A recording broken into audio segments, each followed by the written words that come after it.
अस्सलामुअलैकुम, welcome back to my channel. तो आज मैं एक एशियन शॉप में गई तो मुझे वहाँ ये मोगरे दिखाई दिए।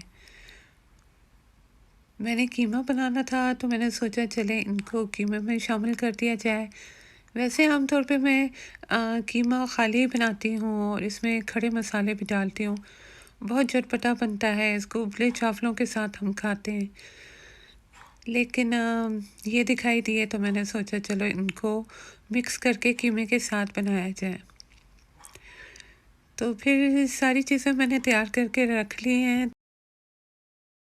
मैं सामान तैयार करते हुए सोच रही थी कि देखें, कल आखिरी दिन है साल का, फिर नया साल आ जाएगा।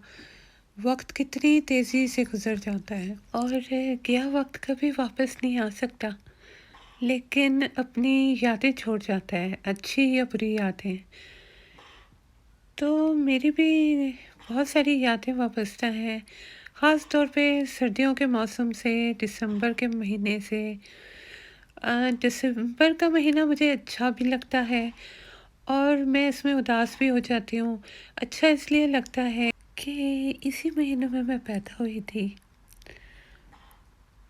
और मुझे खुशी भी होती है, इसको थोड़ा एंजॉय भी करती हूँ और उदास भी हो जाती हूँ। यानी दोनों कैफ़ियत एक साथ ही होती हैं। इस लिहाज से बड़ा अजीब-सा है ना, बड़ा अजीब-सा लगता है ये सुन के। पर क्या करूँ, मैं ऐसे ही हूँ। आज मुझे बहुत पुरानी सी बातें याद आ रही थी और उनमें से एक याद को मैं आपके साथ शेयर करना चाहती हूँ। बहुत साल पहले की बात है, अ, यानी मेरे बचपन की बात है। मैं बहुत छोटी सी होती थी। तो जब भी मेरी स्कूल की छुट्टियां होती थी तो हम हॉलीडे मनाने के लिए खाला के घर जाया करते थे और बहुत इन्जॉय किया करते थे। ये समझिए कि ये मेरे लिए हाईलाइट होती थी। जब भी हमारी स्कूल की छुट्टियां होती थी, मैं बहुत खुश होती थी कि अब खाला के घर जाऊंगी, क्योंकि वहाँ मेरे छोटे छोटे से कज़न भी होते थे मेरे साथ खेलने के लिए। तो एक दफ़ा हम हॉलीडे पे खाला के घर आए हुए थे, तो फ़ोन की बेल बजी। मैंने जाके फ़ोन उठाया और मैंने कहा हेलो, अस्सलाम वालेकुम। तो आगे से कोई अजनबी सी आवाज़ सुनाई दी। तो मैंने बाकायदा पूछा, जी आप कौन बात कर रहे हैं, आपका नाम क्या है?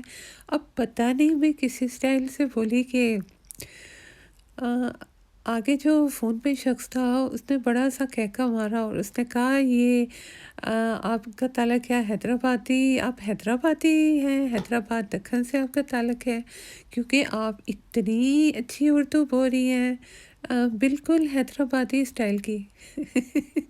और मैंने कहा नहीं जी। अच्छा, फिर उसके बाद मैंने फ़ोन अपनी खाला को दे दिया।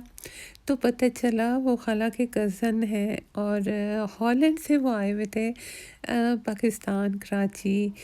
तो खाला खालू से मिलने के लिए आए हुए थे। तो फिर वो आए और उन्होंने हमारे साथ मुलाकात वगैरह की और खाला खालू को, उनके बच्चों को, हम सबको वो खाने पे भी लेके गए और चंद दिन वो रहे थे और हम सब ने खूब एंजॉय किया था, क्योंकि वो बहुत ही खुश मिजाज थे, मजाकिया थे, लतीफ़े सुनाते थे और उनके बोलने का अंदाज़ जो था ना, बहुत ही अच्छा था और उनके कहका लगाने का यूनिक सा स्टाइल था। आज तक मैंने किसी को ऐसे कहका लगाते हुए नहीं देखा। तो हम उन अंकल की बातों को बहुत एंजॉय किया करते थे। यंग थे वो, मतलब इतने बूढ़े नहीं थे, पर ज़ाहिर है मेरे लिए तो अंकल थे, क्योंकि मैं बहुत छोटी सी थी, स्कूल में पढ़ती थी। तो खैर वो चंद दिन रह के चले गए। पिंडी में उनकी फैमिली थी, बीवी थे, बच्चे थे। उसके बाद वो बीवी बच्चों के साथ हॉलैंड चले गए। फिर कभी कभार उनका खाला से, अम्मी वगैरह से फ़ोन पे रब्ता होता था, बात वगैरह होती थी। तो फिर कुछ अरसे के बाद हमने खबर सुनी कि उन्हें कत्ल कर दिया गया है और सिर्फ कत्ल ही नहीं, उन्हें बहुत बुरी तरीके से कत्ल किया गया था और उनको बहुत चाकू मारे गए थे। वो लिफ्ट में दाखिल हुए थे तो कातिल उनके पीछे लिफ्ट में चला गया था और शायद उन्होंने अंकल ने अपने आप को बचाने की कोशिश की थी, क्योंकि लिफ्ट में जगह जगह उनके हाथ के खून भरे निशान थे और चारों तरफ खून ही खून था लिफ्ट में।